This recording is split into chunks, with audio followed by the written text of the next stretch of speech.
ఈరోజైతే మేము బన్శంకరి దగ్గరున్న గిరినగర్‌లోని శ్రీ కార్యసిద్ధి ఆంజనేయ టెంపుల్‌కైతే వెళ్ళాము.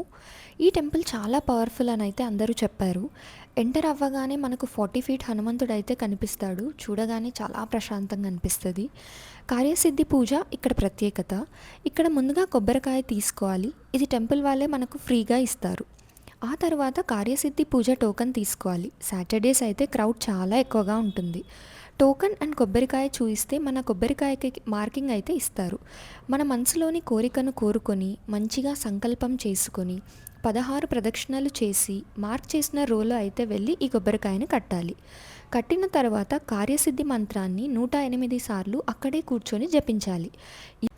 ఇలా 16 రోజులలో 4 సార్లయితే ఇక్కడికి వచ్చి 16 ప్రదక్షిణలు చేస్తే మన కోరిక తప్పకుండా తీరుతుంది. చాలామందికి పూజ మొదలుపెట్టిన 16 రోజుల్లోపే కోరిక తీరిపోయింది అని అయితే చెప్తున్నారు. అదే ఈ గుడి యొక్క ప్రత్యేకత. వేల మంది అయితే ఇక్కడికి వచ్చి కార్యసిద్ధి పూజలో పాల్గొని హనుమంతుడిని అయితే దర్శించుకుంటున్నారు. ఇక్కడ భక్తులకు తీర్థప్రసాదాలు కూడా అందజేస్తున్నారు. మరి మీలో ఎవరైనా ఈ టెంపుల్ విజిట్ చేసినట్టయితే లైక్ చేసి కామెంట్ చేయండి. వీళ్ళ టైమింగ్స్ వచ్చేసి మెన్షన్ చేసిన విధంగా ఉన్నాయి. Please do like and follow my page. మరొక వీడియోతో మళ్ళీ కలుద్దాం.